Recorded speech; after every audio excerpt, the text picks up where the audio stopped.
Hey guys, what is up? Mist here with another video. Today I'm going to be reviewing something a little bit different. This is the Soyes 7S. This is an Android clone inside an iPhone 7 body. It basically looks like a really small iPhone 7. It runs Android 6.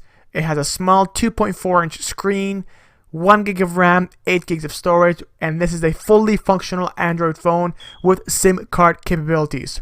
Stay tuned, I'm going to show you what this is about.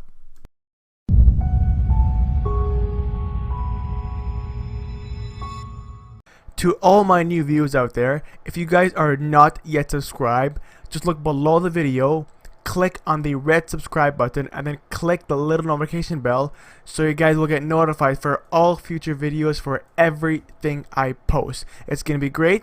You're going to be first to hear about all the new APKs, add-ons, and much more.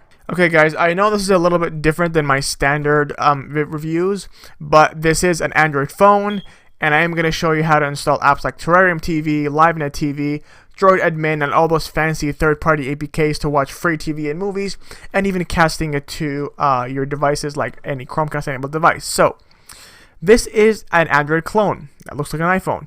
It has 1 gig of RAM and 8 gigs of storage, so it's not really a powerhouse. This runs for maybe between $40 to $100 depending on where you bought it from. I will link the person I bought it from down in the description below. You can also find it on websites like Amazon, Alibaba, AliExpress. I personally bought it from AliExpress. I found a buyer that has the most sold, and I bought from them. So as you guys can see, this is a tiny phone, but we'll get back to it later. What you get with the actual box is you also get a tiny screen protector. That is right, guys. You have a tiny phone with a tiny screen protector, and you also get a really short and small micro USB cable. It does not come with the actual wall adapter, so you need to either plug it into your computer or provide your own USB wall adapter to charge this device. And that's basically all that comes in the actual box. Let's take a closer look at this Android beauty. Now guys, this is not a phone you're going to use as your daily driver. The actual purpose I see for this phone is maybe a spare backup phone. It does have a front-facing camera as well as a back-facing camera and a home button and a speaker and a microphone. On the side you have your sleep power wake button. On the back you have what looks like 2 cameras, but it's not really 2 cameras. It's only 1 camera, with the other one being a fake filler to make it look like the iPhone 7. You do have a really working and pretty bright LED flash as well, with the full design of the iPhone 7, including the antenna bands as well. They did a really nice job with this clone capturing what the iPhone looks like. And as you guys can said before, you can put an actual SIM card slot and make actual voice and texting with this as well, or just connect it to Wi-Fi and use it like a regular Android phone without an actual cell service. You don't really need a cell service. And on the left you have an actual volume rocker, and it's pretty hefty as well. When you first buy this phone, it doesn't come with this iPhone lookalike launcher. I basically looked in the App Store and looked for iPhone 10 theme, and the first one I found was an iPhone 10 base theme for Android.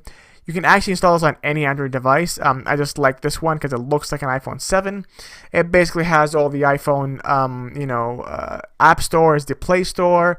The Safari is the built-in browser, and vice versa with all the rest of the actual applications. You do have Control Center. You do have your Spotlight search by swiping down from the top, or if you swipe towards the left instead of your actual notification center, you get the same Spotlight search. This is all in the theme called iPhone 10 wallpaper or iPhone 10 theme. It basically looks like that right there. So if you go into the actual settings of the iPhone 10 launcher, if you go into it, you'll be able to modify stuff like your amount of apps on the grid, your icon size, how many rows you want, how many columns you want, and that's all kind of customizable.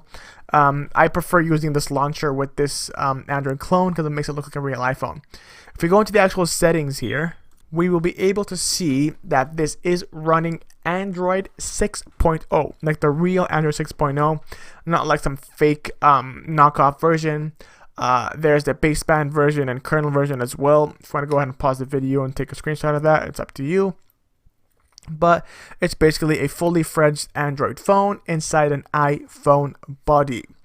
And guys, a phone itself is pretty fast and pretty slick. Like I haven't noticed any sort of weird glitches. Like I can swipe left and right pretty fast, up and down pretty fast, and with absolutely no issues. So if you go into actual Safari and try to type in a website, you'll notice the first thing, the keyboard is tiny. It needs a bit of getting used to. It's pretty accurate. Like if you think you're hitting the F, you will hit the F.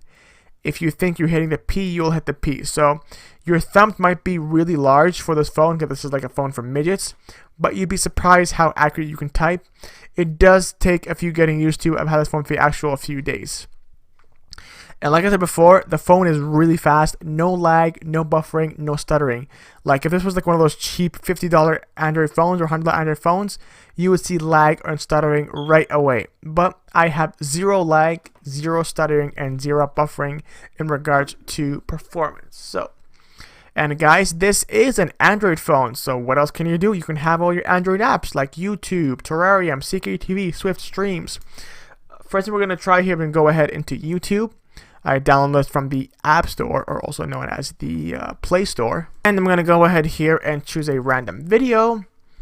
And as you can see, the video does seem to play really well with absolutely no issues.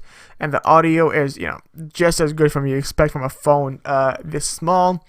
And from a phone this small, the pixel density is actually pretty good. Like I can actually make out features in the people's faces.